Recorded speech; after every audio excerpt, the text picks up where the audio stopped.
I pledge allegiance to the flag of the United States of America and to the republic for which it stands, one nation, under God, indivisible, with liberty and justice for all. Good afternoon, everyone. Sorry to join you a few minutes late today, but I am constitutional attorney Catherine Henry, and I wanted to get the information for you today just right. There's a ton out there.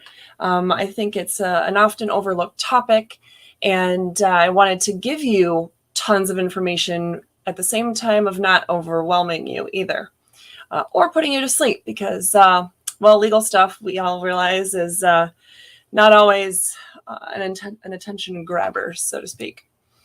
So, hi, Dale. Thanks for joining us on YouTube today. So again, for those of you just joining, it looks like we're having some people come on board. I'm constitutional attorney Catherine Henry, and welcome to this week's episode of Restore Freedom Weekly. So today is going to be a little bit different. For those of you who've gotten used to our episodes, these, I've done hundreds of educational videos in the last couple of years, but with my life hopefully settling down a little bit more, and we're now realizing that we're in this for the long haul. I don't have to necessarily be flying by the seat of my pants and do these urgent videos at a moment's notice at 1 o'clock in the morning, or 1 o'clock in the afternoon, whenever something is happening right then and there, which has been what all of 2020 and most of 2021 was all about, at least with the work that I was doing. And it showed that it was needed, because even if I went live at 1 o'clock in the morning, I had tons of people right then and there paying attention and learning and having that discussion with me about the law, about the Constitution, about what our government was doing. So we now have our Restore Freedom Weekly episode, though, and there's different segments in it where I want to make sure we're all on the same page about, different aspects. I want to give you freedom fighting tools. I want to give you a way to get involved challenge. I want to give you the opportunity to support restore freedom and help spread the word. I want to give you some biblical insight on the particular topics that we're talking about. And I think it's important, when I'm giving you this much information on a particular topic about, what the Constitution has to say, or what statutes have to say, or whatever, that we do some kind of recap later on in the week, so that it can kind of resonate and sink in a little bit more and refresh your memory. So that is what Restore Freedom Weekly has become, this being our 13th week of doing it this format.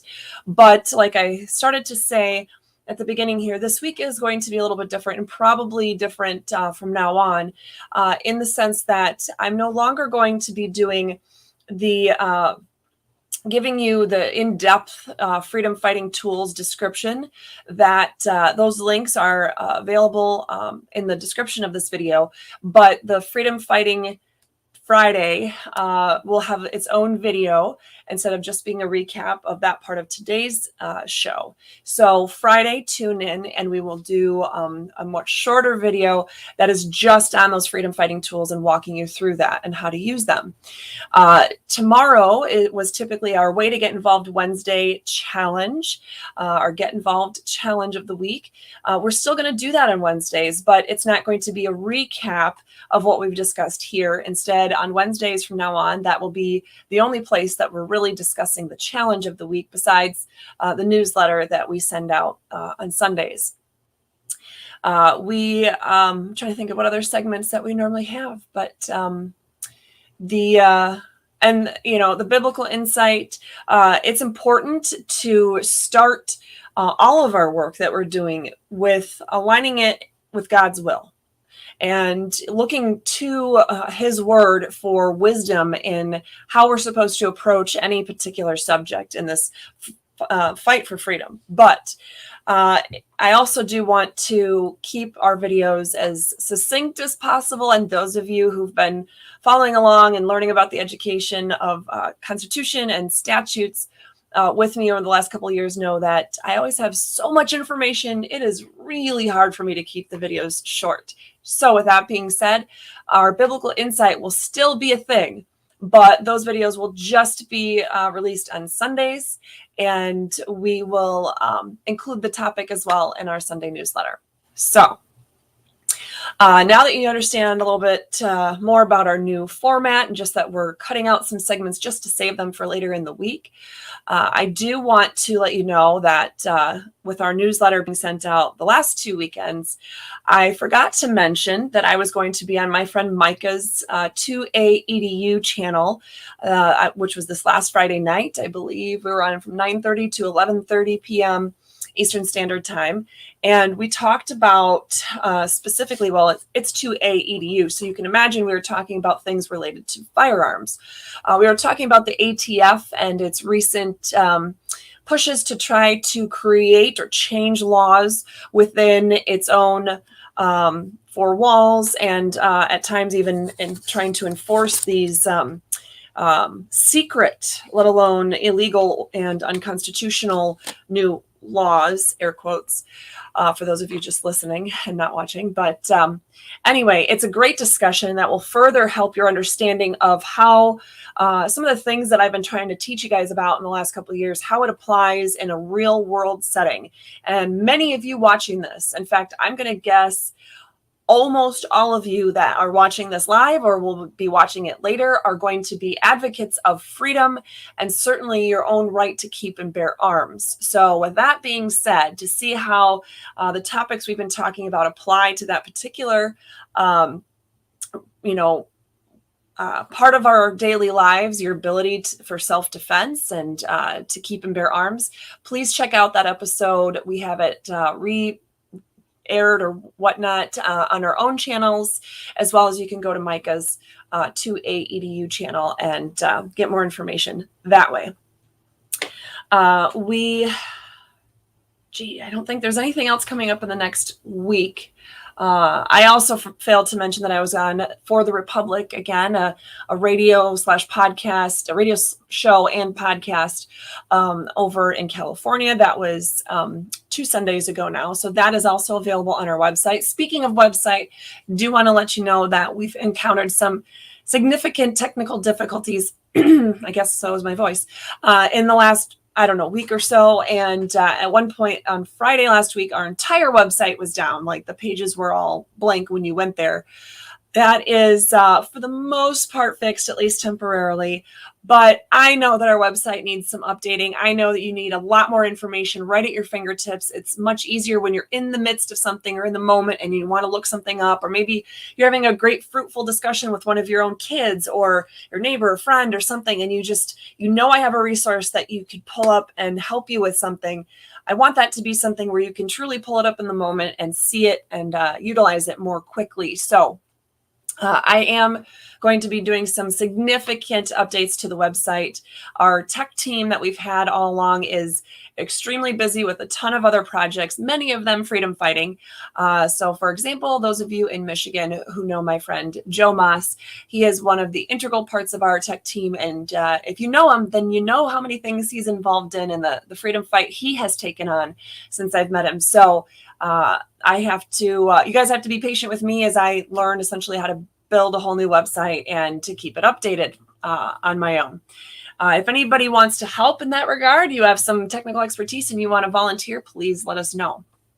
Okay, so for today's topic, it's, let me just say that anyone watching this video, without me even having to explain how, that our government has been playing us for the fool for the last 2 years. Well, quite frankly, even longer than that. But for the sake of argument here, for the last 2 years, they've been straight up playing us for the fool. And with this Friday being April Fool's Day, I thought it would be only fitting that now is the time that we take a stand and refuse to allow the government to continue playing us for the fool.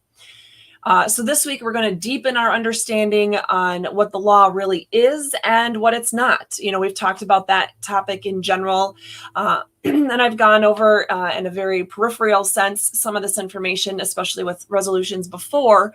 But today, we're going to address whether a resolution has the same effect as a law, and is a resolution a legal constitutional way to regulate the people? So hang on, because we're going to have a ton of information in today's episode, but it's important and you'll see why. So first of all, let's start with what are the terms I'm even talking about? We have resolution. I've talked about ordinances. There's the root word, resolve, ordain. Let's just start there so we can all be on the same page about what we're even talking about before we get into any of the details. So if you look up the root word of resolution, it's resolve. And resolve means to decide firmly on a course of action. Okay, that makes sense. And that's the Oxford Dictionary that's available online right now. Ordain, what does that mean? Okay, resolutions, ordinances, resolve, ordain. So ordain means to order or decree something officially. So declare or order, to tell someone to do something officially. Okay, so now we have resolve and ordain. So ordinance, well, an ordinance is commonly accepted and understood as a local law. It is the way that, you have Congress passing legislation, which are federal code, federal statutes. You have your state legislatures that are passing your state laws or state statutes. And then you have your local municipalities, your counties, your township cities, villages, and they are passing your ordinances to be laws. Sometimes that's in the form of, a speed limit or, zoning ordinances, how you can use or not use other property, things like that. So now resolution is actually defined as a statement of the feelings, wishes, or decisions of a group. I got that one from Merriam-Webster's online dictionary, just the first term that happened to show up in a Google search. Again, resolution is a statement of the feelings, wishes, or decisions of a group. Okay, that sounds kind of general, but it's important and it's distinct from ordaining something or ordering something officially to happen. Saying we prefer this versus I'm ordering you to go and do something, those are two totally different things. So why does any of this even matter? Why is this, am I playing a linguistics game because I'm bored? No, I'm not. In fact, I spent hours and hours researching this, even though I've already briefed it to the Michigan Court of Appeals and beyond. I wanted to make sure I had it right because it is important. Well, the first thing we need to understand is that, as many of you know, we cannot be deprived of life, liberty, or property without due process of law. And I would think Republican, Democrat, Green Party, Libertarian Party, doesn't matter. You probably, if you're breathing, have some sort of value in the government not being able to deny you your life, to kill you, to deny you any of your liberty, your freedom to do anything at all, or deprive you of your property, your right to acquire and own your own things that nobody else can just take away from you. You value those things. Republican, Democrat, anybody, right? Apolitical, you value your right to live, to act freely, and to own things. And if the government is going to try to take that away from you, you want to make sure that it's done appropriately, that it's done the right way.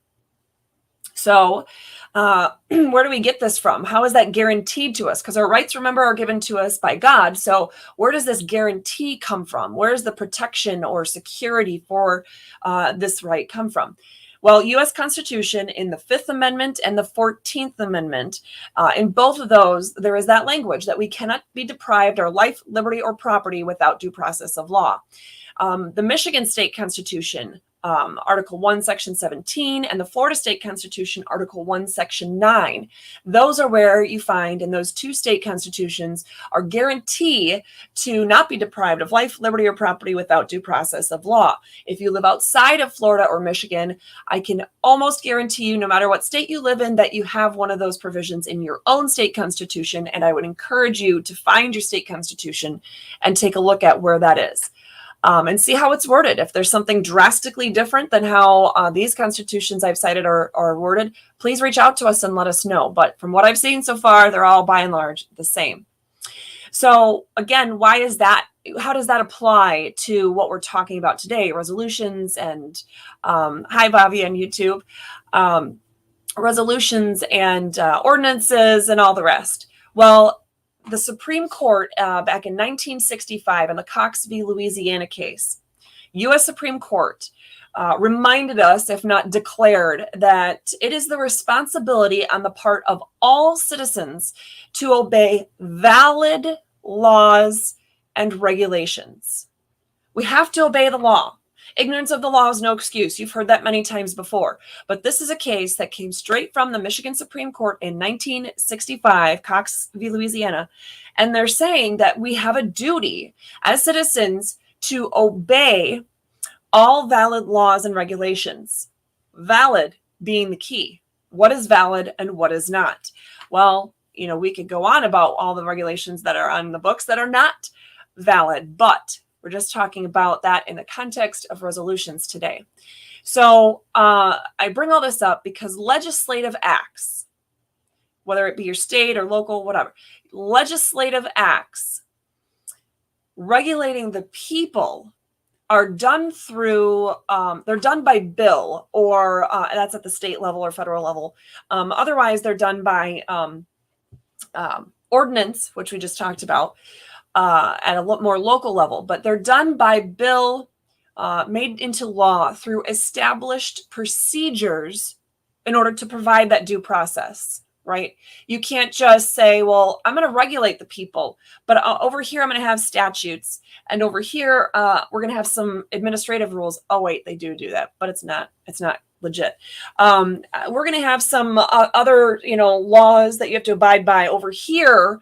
No, it literally has to be, in order for us to have due process of any kind, we have to be able to find the law. We have to be able to read it and know it and understand it. Otherwise, you don't have due process. If you can't even have access to what the law is, then there's no way you have due process regarding that law.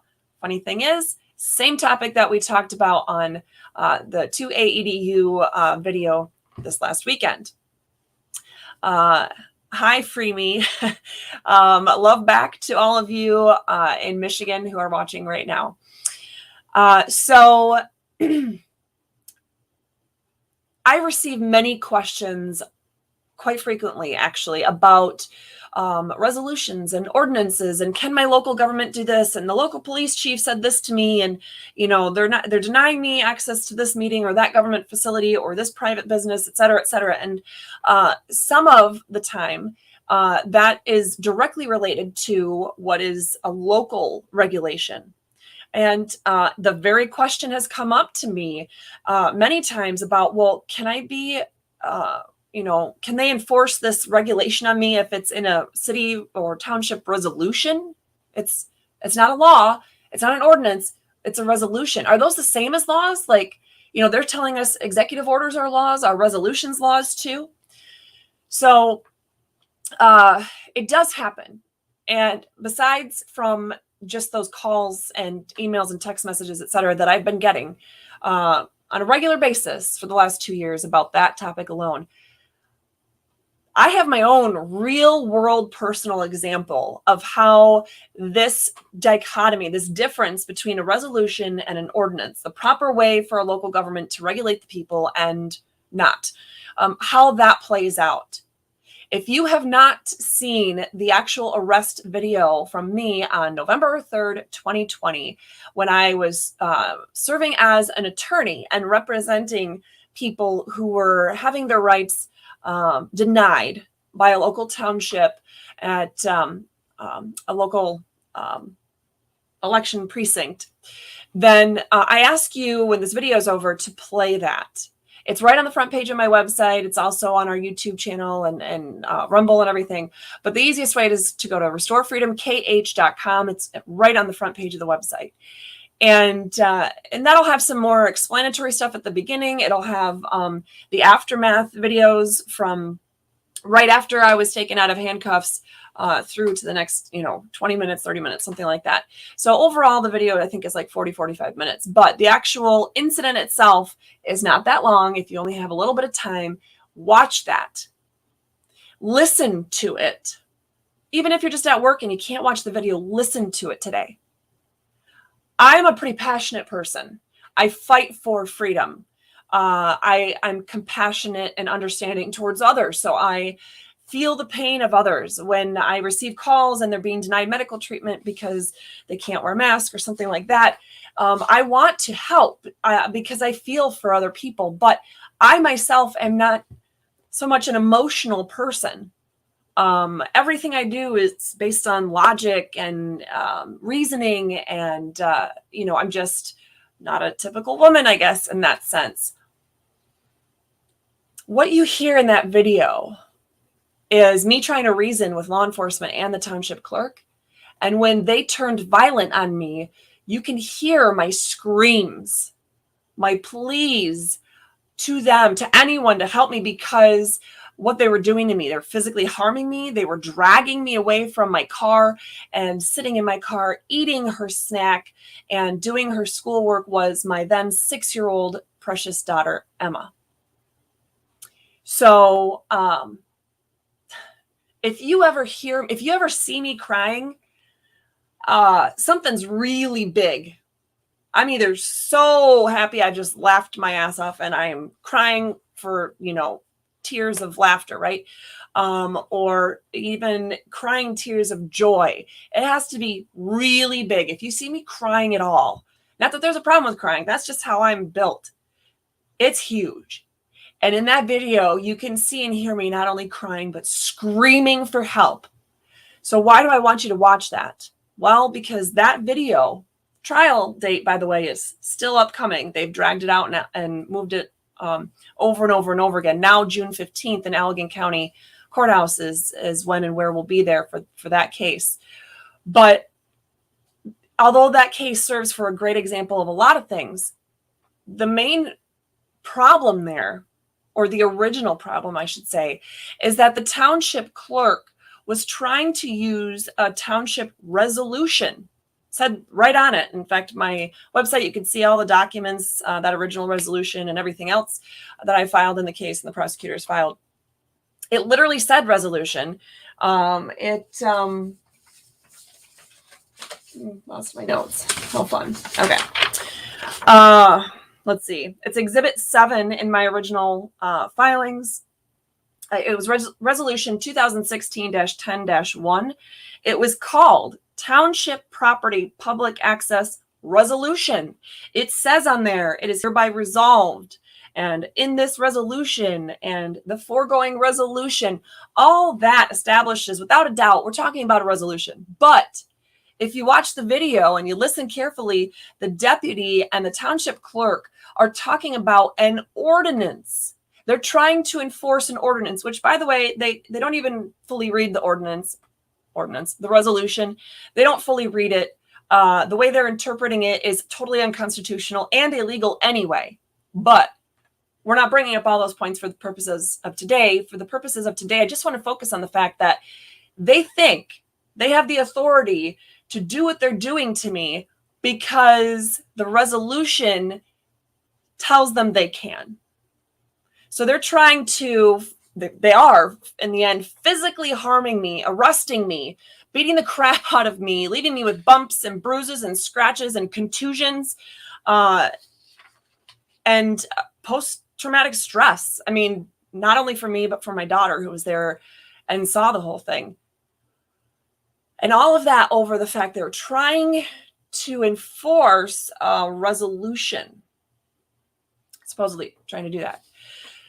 So that provides you just one just one real life, serious, scary example of why this topic is important. And keep in mind, I am by no stretch of the imagination the only person that has had this resolution versus ordinance thing become a scary issue.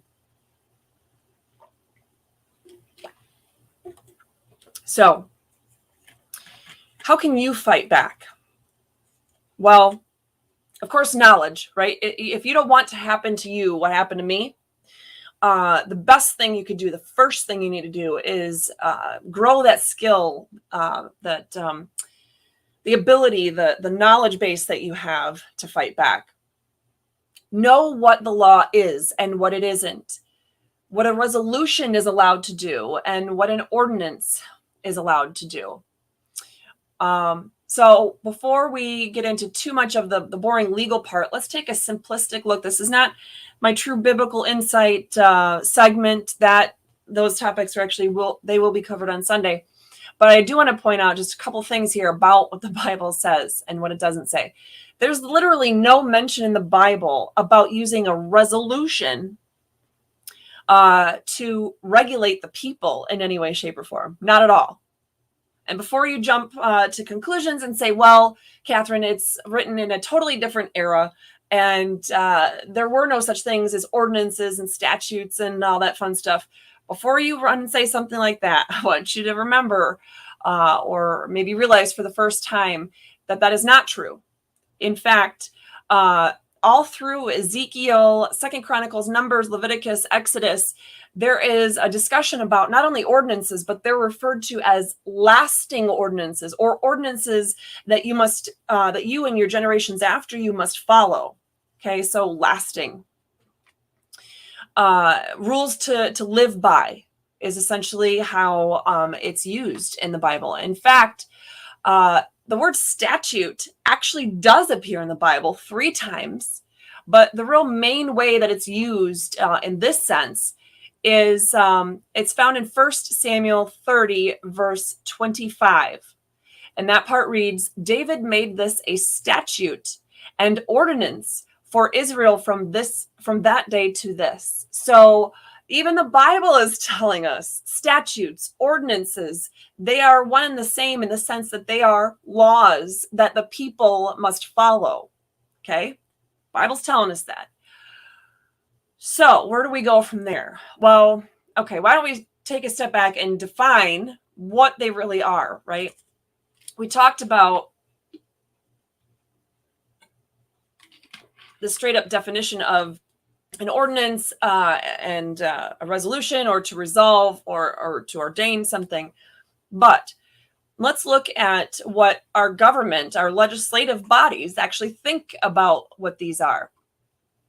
So in general, a resolution, you have different types, but if you just think about a resolution in general, the Library of Congress says that, and if I don't have these posted anywhere right now, I will do this in some way, shape, or form. We'll cover it again on Thursday in our Constitution segment recap.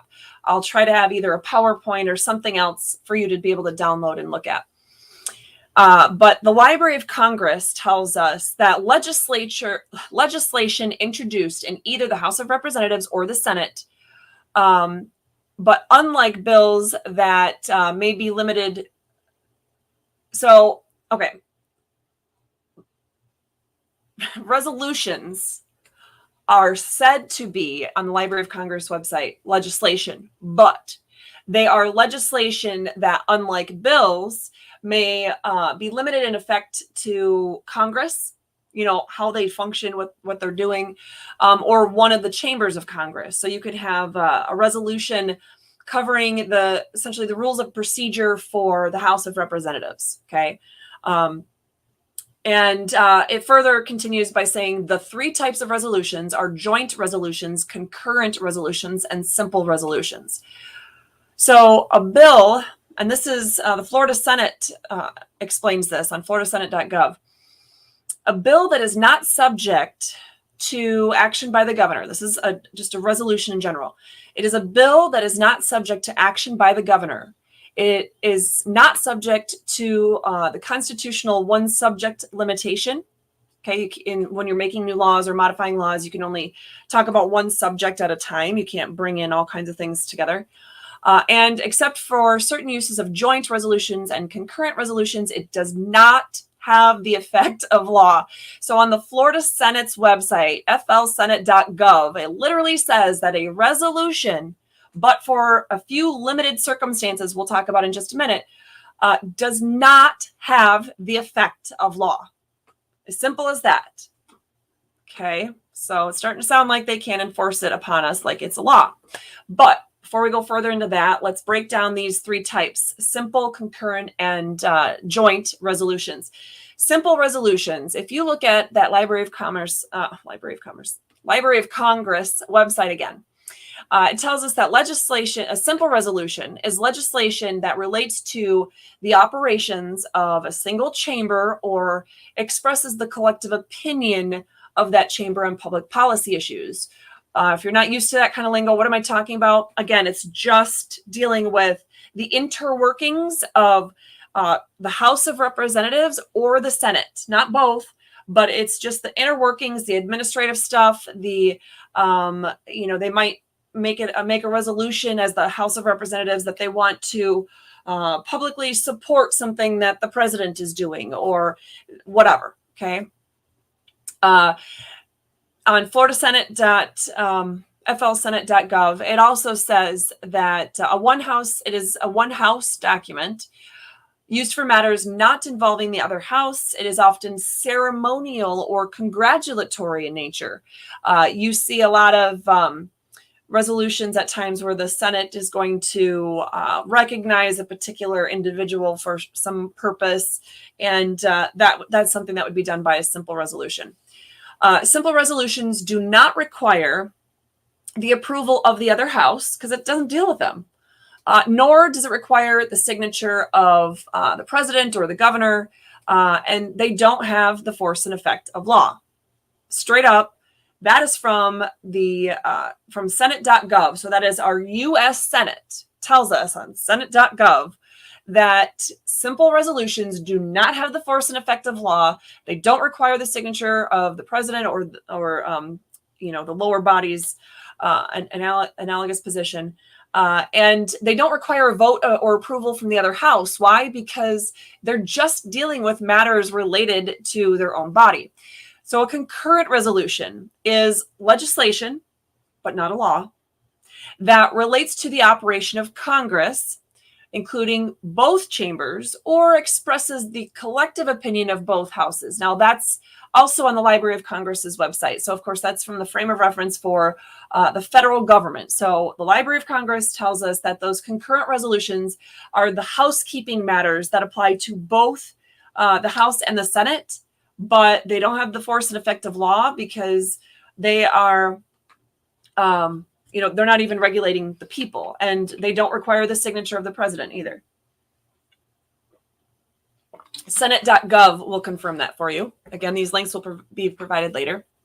So the Florida Senate.gov website also says that a concurrent resolution is a resolution that is adopted by both houses and is limited to procedural legislative matters and ratification of federal Constitution amendments. Okay, that's something I haven't mentioned yet.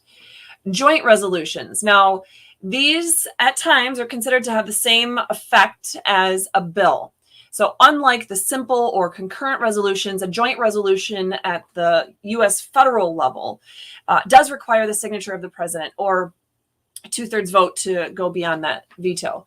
And a joint resolution in Congress is actually something that can be used to propose amendments to the U.S. Constitution, essentially voting to send it off to the states. That can be done by a joint resolution.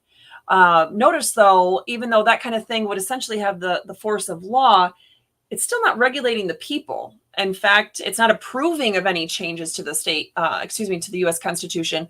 It is simply sending a suggestion out to the states to have them approve or not this change to the Constitution.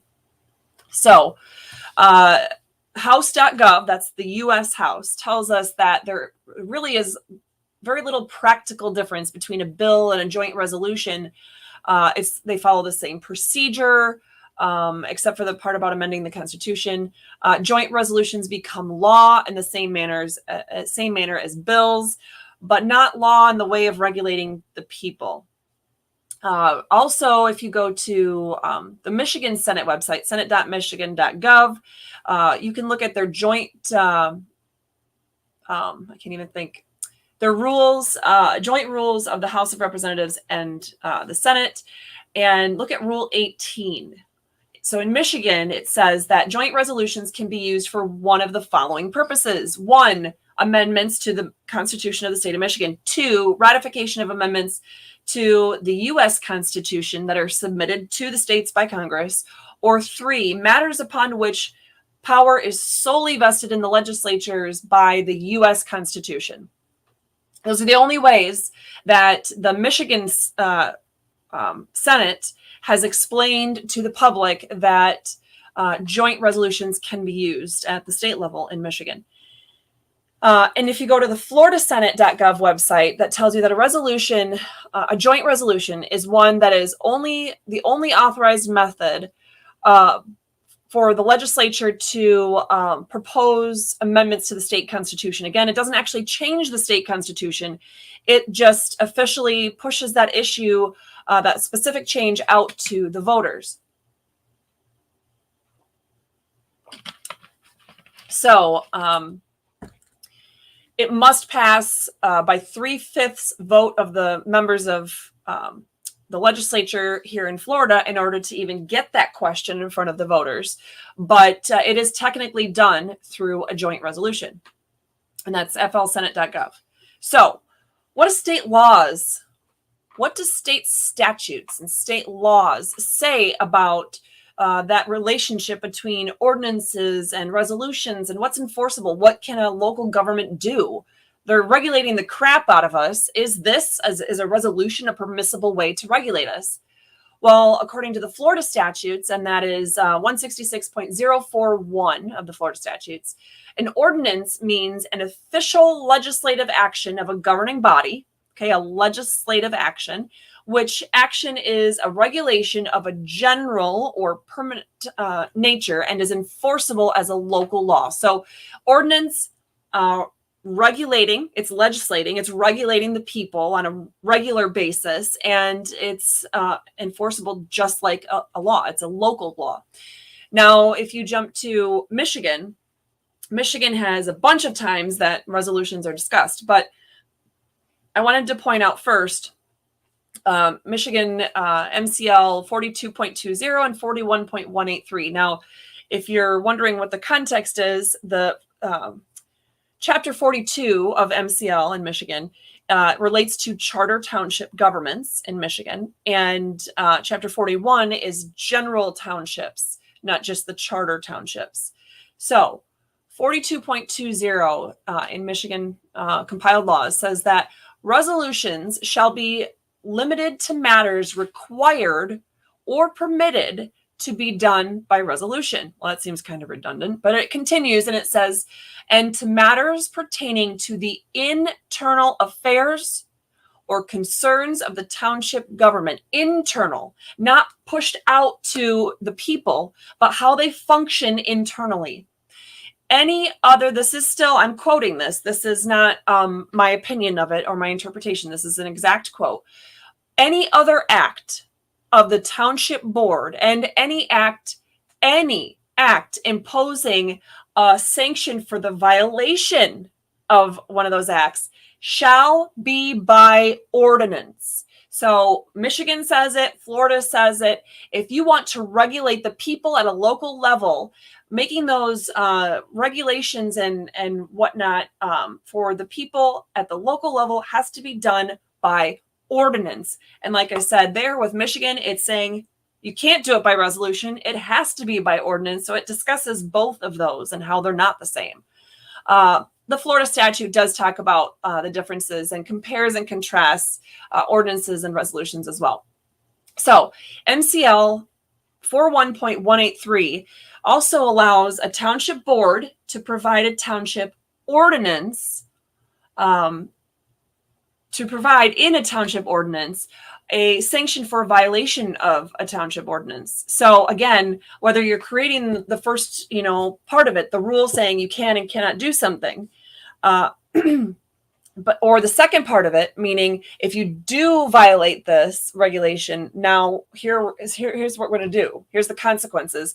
Both of those, declaring something illegal and then creating that enforcement mechanism or that punishment, both of those have to be by ordinance. That's Michigan state law telling you that. And that's applicable to all townships all across the state of Michigan. Criminal procedure in Michigan allows complaints for violations of felonies, misdemeanors, or ordinance violations, not resolutions. And if you want to know where that's found, that's MCL 761.1C. Also in 761.1, but in OI as the sub part of that statute, it says that violations of local regulations, you're violating, you won't leave. In the case of what I was doing, we were petitioning there and she said I had to leave. And she said I was violating their ordinance, which was actually a resolution, because she said the resolution gave her the right to just kick anybody off the property at the township whenever she felt like it. So what MCL 761.101 says about that is that violations of those local regulations are only punishable for township ordinances or charter. So in other words, if you are violating your township charter or maybe even county charter, but if you're violating your township charter, which is like your local constitution, or the actual law, the ordinance, then you can be brought to court for a violation of violating those. But it doesn't allow for violations of local resolutions to be prosecuted or brought to court.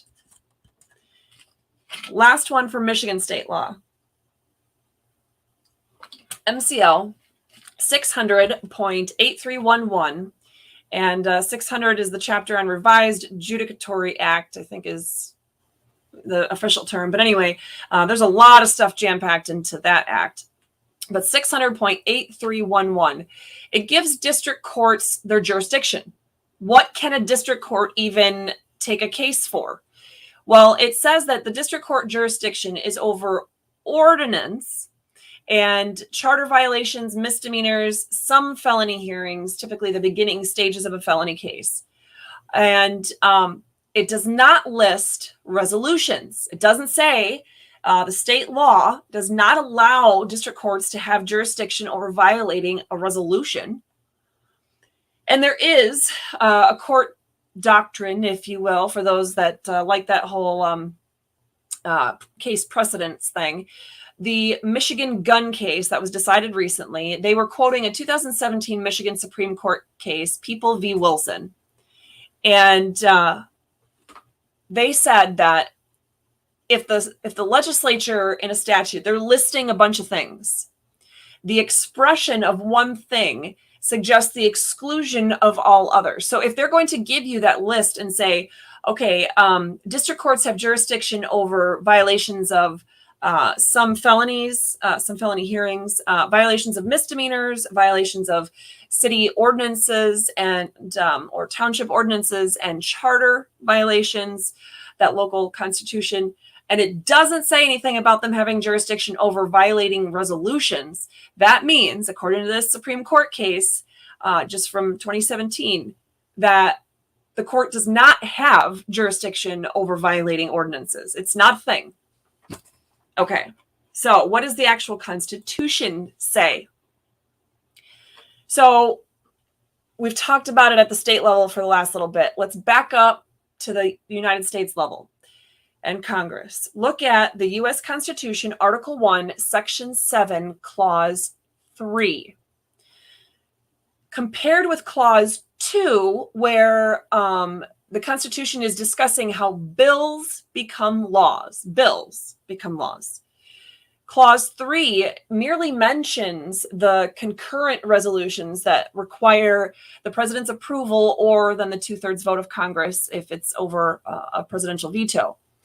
In other words, only bills become laws, but resolutions may be used for matters affecting the business of the House and Senate. So the U.S. Constitution talks about how a bill becomes a law. It is a bill that turns into a law. It later references resolutions, concurrent resolutions, but does not give Congress or anyone the ability to make resolutions that have the same effect as laws. Okay, Florida State Constitution. Florida Constitution, Article 11. You have Sections 1 and Section 5. You also have Florida State Constitution, Article 12, Section 11. Those talk about the legislature having the ability to use resolutions to amend the state constitution, or to begin the process of amending the state constitution, to put the issue in front of the people. So that is a permissible use of resolutions. You also have requests for intragovernmental action. So if the legislature or any other governmental, legislative body at a lower level, if your city council, if your legislature, whatever, if they want a local school board, if they need or want, they're requesting another government official or agency to do something, then they can do that through a resolution. That's not done through a law, typically through a bill or an ordinance. It is through a resolution. They're directing somebody or asking somebody, hey, we think this needs to be done. Could you do this? And then that other body or other official has to follow the proper procedures to do that action. And that's Florida Constitution, Article 5, Section 3, and Article 12, Sections 9 and 18. Again, you don't have to memorize that. And if you're curious about all those sections, I will put that in the PowerPoint, or at least in the Constitution segment recap somehow. So, administrative matters. The Florida State Constitution allows for resolutions to be used for administrative matters, like the rules of legislative procedure, the rules of what they're doing, how they do legislative hearings and things like that. Appointing an auditor of public records, adjourning, like you can use a resolution, or you have to use a resolution to basically set up your adjournment when the session of legislature is going to be over, or the effective date of laws that are passed over a governor veto. Just talking about the date that things go into place. There is a resolution that is used to establish that date. So those are all administrative types of things that the Florida State Constitution says you can use a resolution to do. Florida Constitution, Article 3, that's Sections 2, 3, 9, and 19. And then Florida State Constitution, Article 8, Sections 1 and Section 4 talk about all those types of administrative things. Okay. Florida State Constitution, last one in the Florida State Constitution is Article 3, Section 16. Talks about using resolutions for the purposes of redistricting, apportionment, what they're doing, this year after the census has been completed. So every single time resolution is talked about as a tool in the Florida State Constitution, it's talking about the permissible uses, and it's never saying you can use resolutions to make laws to regulate the people. Never, anywhere in there, not at any level of government. Now, the Michigan State Constitution has a similar take on it. The Michigan Constitution has several places where it's talking about the permissible uses for resolutions. They can use it for redistricting. That's, I don't remember. Well, that's was changed recently. Now that we have the Independent Citizens Redistricting Commission. But in Michigan, Article 4, Section 12 allows for using resolutions for state officer compensation, what people are going to get paid when they're working for the government as a state officer. You can also use a resolution for adjourning sessions of legislature. That's Article 4, Section 13. The legislature's administrative rules, again, how they do business. That's Article 4, Section 37. Disputes concerning public employees. They can set the procedure for how disputes with public employees are handled. And that's in Article 4, Section 48. Restructuring the executive branch. We've talked about that one a few times. Article 5, Section 2. They use a resolution to essentially veto or disapprove of how the governor may want to restructure the executive branch of Michigan state government. You use a resolution in the process of removing judges from office and in merit systems for local government. Okay, those are all the permissible uses that are talked about. And they're administrative in nature. And those last ones were Article 6, Section 25, and Article 11, Section 6. Okay, so the Michigan State Constitution goes a little bit further, and it says, okay, but we know that and this is Article 7, Section 2 and Section 12 are what I'm going to talk about. Section 2 is dealing with the county level. Section 12 is the local township, city, village level, okay? In both of those situations, it says that local governing body has the authority to adopt resolutions and ordinances, okay? But it doesn't talk about what you're using an ordinance for and what you're using a resolution for. But what it does specifically say is that those municipal resolutions are subject to the Constitution and the law. They're secondary to that. So, all right, that is all that I wanted to share with you specific to the Constitution. But this gets even better because, not only do we have the Bible telling us what the truth is, we have the Library of Congress. We have, sorry, I had way too much lip stuff come out.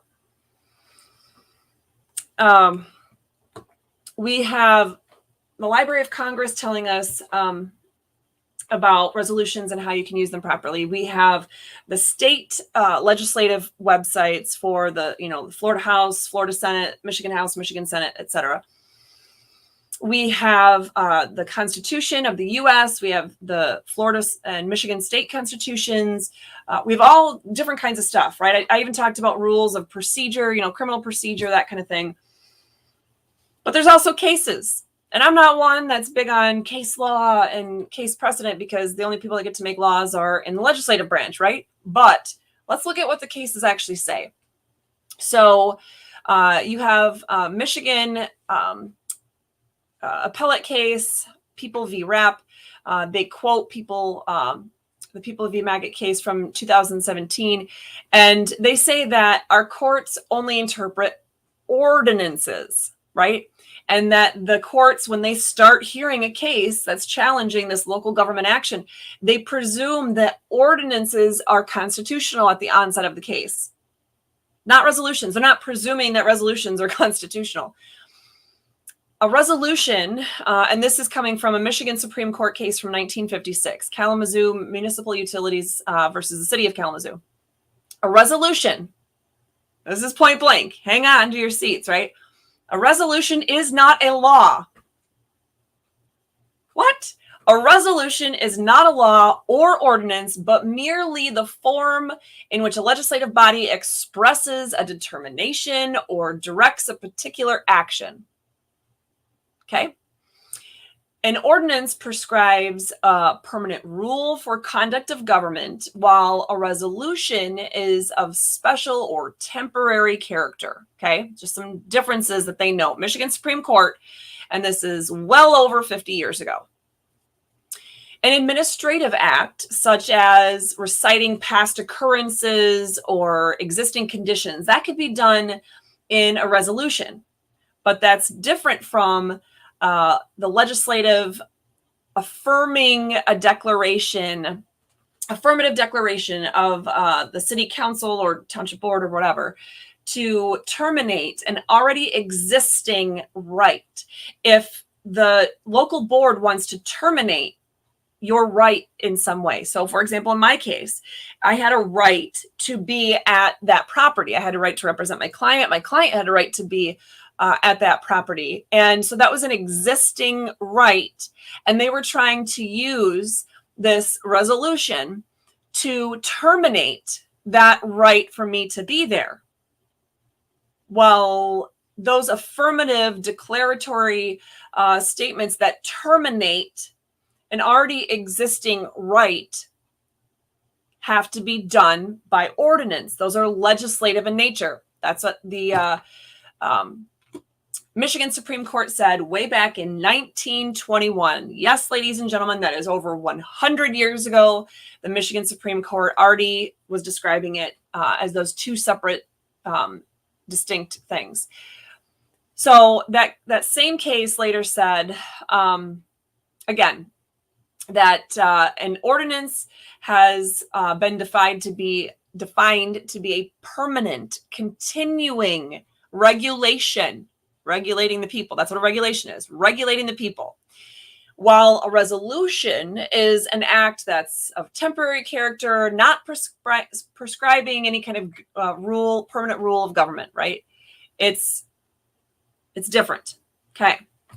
So the Michigan Supreme Court in 1971 in the Rollingwood case said that resolutions are for implementing ministerial functions of government for short-term purposes.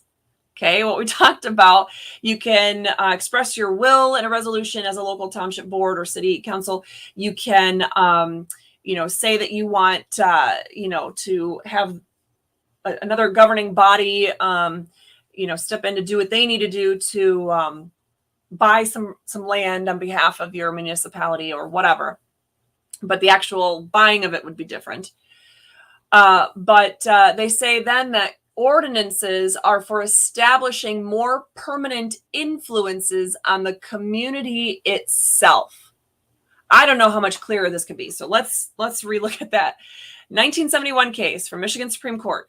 Resolutions are for administering ministerial functions of government for short-term purposes, but ordinances are for establishing more permanent influences on the community itself, we the people. So if you're going to regulate we the people, if you're going to tell us we can't do something, that is a more permanent thing. If you're going to take away my rights, that's not a temporary act of the local government. That is a permanent thing, and it's influencing the community itself. So that needs to be done by ordinance. Okay, so the same case also then says, this is great stuff, guys. It might sound boring, but I guarantee you this is important and something you will want to know if you yourself are ever encountering an issue with this. Same case in 1971, Michigan Supreme Court says that where the substance of city or township action requires the adoption of an ordinance, the substance of what they're doing requires an ordinance, a resolution cannot operate as a de facto ordinance. So the Court of Appeals in this 1971 case, the lower court, the Court of Appeals had said, well, yeah, it was supposed to be done by ordinance, but we're going to treat the resolution as a de facto ordinance. We're going to act as though it was adopted, that what they were trying to do was done through the ordinance process instead of the resolution process. So we could just fix it. We'll just say after the fact that they did it through the correct process. That's what the Court of Appeals said. The Michigan Supreme Court came and smacked that stupid, ridiculous philosophy down and said, are you kidding me? No. If something is required to be an ordinance, it has to be an ordinance. You can't just say a resolution becomes an ordinance. So, trying to find the last thing I wanted to say about that.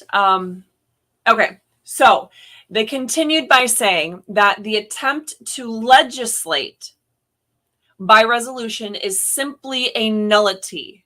Okay, so legislate.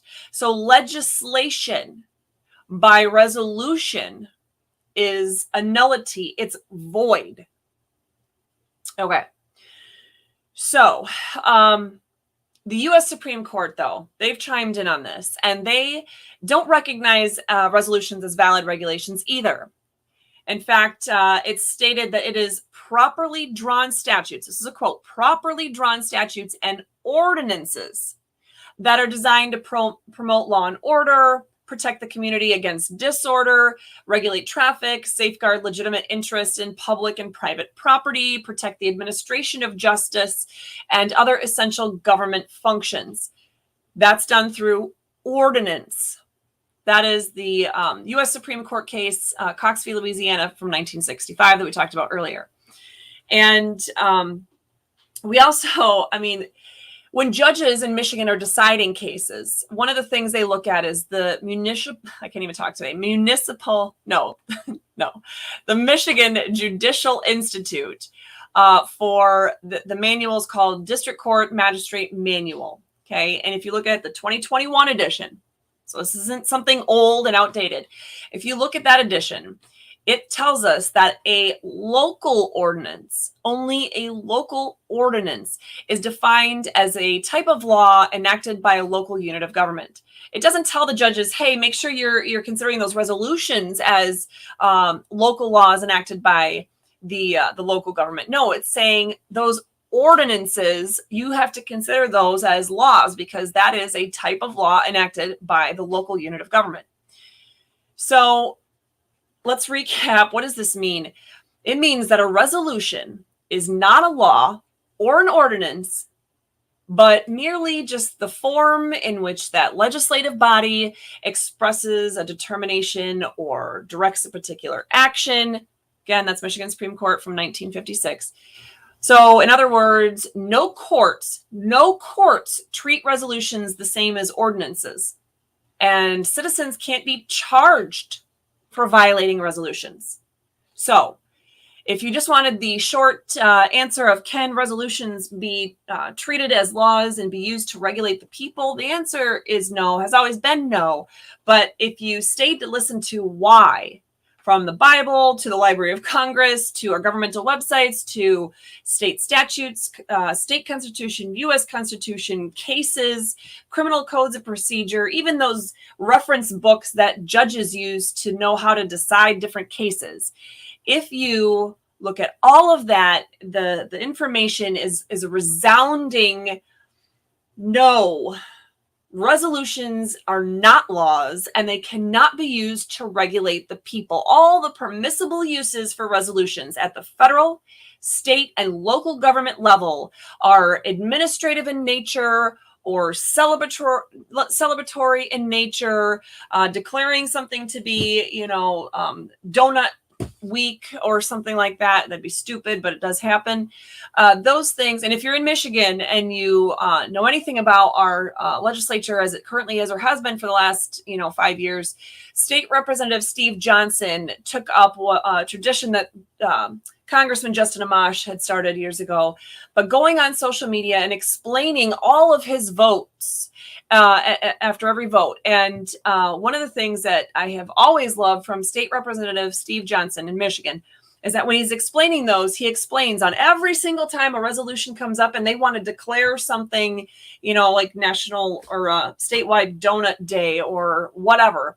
All those types of things, when you're using resolutions in that manner, he says that's not even the proper function of government. So he votes down all of those requests or resolutions. And usually they pass anyway. But I think it's important to recognize that that's not the proper role of government, and give Steve the 2 thumbs up for doing the right thing in that regard. So we've talked about quite a bit today. I'm going to jump over to my other screen here. Okay, so I guess this video would have been 2 hours if we had done all the other segments in together. I was hoping to keep it under an hour, but we're close. So let's see. I'm going to just look at real quick if we have any questions. Can you hold them accountable for deprivation of rights? I think that question is probably going to my discussion on my Allegan County case. And yeah, you better believe that I will be doing some work to make sure. Basically, it's not going to be a type of situation where I'm going to have a get rich quick scheme by, suing them and recovering all kinds of money damages. But it is something I want to use this situation that happened to me in Allegan County to be the catalyst for significant change in Michigan, and hopefully, quite frankly, all across the country, to make sure that people all across Michigan, no matter what municipality, if you're in a big old city like Detroit, or if you're in a tiny town like the city of Belding, or smaller yet, the village of Saranac, that you will not have your deprivation of rights like I did in this Allegan County case, that all the ways that they went wrong, and they went wrong in a billion different ways, right? That those things will not be done again to anyone else in the future. So I don't know exactly what mechanisms God is going to help me use to make that a thing, but I am going to stay on this wild ride until that goal is achieved. So would I consider resolutions comparable to executive orders? That is what Cassie's asking on Facebook right now. Would I consider resolutions comparable to executive orders? The answer is, in some respects, yes. In the sense that they could be used to handle the internal affairs within that particular, House or Senate, that kind of thing. Yeah, because an executive order is meant to be handling the internal affairs of the executive branch, how they are enforcing the laws, and just different procedural things, logistical concerns that don't actually affect the substantive rights of the people, but more the technical side on the back end of how they're doing their jobs. Okay, so I would say that in that regard, yeah, an executive order is a heck of a lot like a resolution by a local legislative body. Okay, so the court case in Michigan, this is Richard on YouTube is asking, so that court case in Michigan, ordinances are for their conduct only. Are they applicable to me? I'm not sure what your question is. If you are still watching and still want to know the answer to that question, I'd be happy to answer it, but I'm not sure I understand what that question is. So in the meantime, if I don't see it pop up with a different way to word that question, keep in mind that this is something that we will be continuing to talk about. And perhaps if you end up thinking of a different way to word that question later, or you're watching this later, you're not even watching it live, you're somebody else that comes up with a different question later that we didn't talk about in the video today, you can try to contact us and let us know what that question is. And if it's something we did not cover in the video, we will make every attempt possible to come on and do a special video this week to cover the answer to that topic. So with that being said, make sure to check out the True or False Tuesday questions that have been posted on all of our social media channels and accounts. Answer that poll. The answer to the question will be posted at 10 o'clock tonight. Obviously, if you've been listening to today's episode, you already know the answer, but if you just want to make sure you got the right one, the answer will be posted at 10 o'clock tonight. Tomorrow, our Way to Get Involved Wednesday challenge will be shared with you relating to this very important topic. Thursday, of course, we'll do that Constitution and Statute and Case Precedent recap for you. And again, it's not going to be a total discussion of everything, but just recapping some of those things. And Friday, we will do that Freedom Fighting Tools, Friday's Freedom Fighting Tools, where we will give you all the tools that you need to be able to double check some of this stuff for yourself and find different things and help you with your Wednesday's Way to Get Involved challenge. Saturday, we'll talk to you about our great item for the week, a way that you can easily support Restore Freedom and help to spread the word. In fact, my good friend Rachel Atwood did a great little video showing off the product for the week.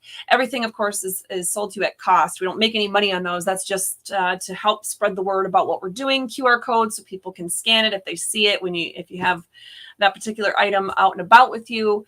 And of course, Sunday will be our biblical insight, where I might mention the couple of pieces earlier that I talked about for the Bible, but there's actually a different element to it. Because again, remember, this is April Fool's Day on Friday, and we want to make sure that we're not played for a fool by the government any longer. And we are going to get as much information on these topics as possible so that we can truly fight back, know how and why, and everything else in between. So looks like I didn't get that question reworded by Richard. So again, I'll see if I could try to answer that for you if you want to send it to us over in a different way, or perhaps I did end up answering it later on.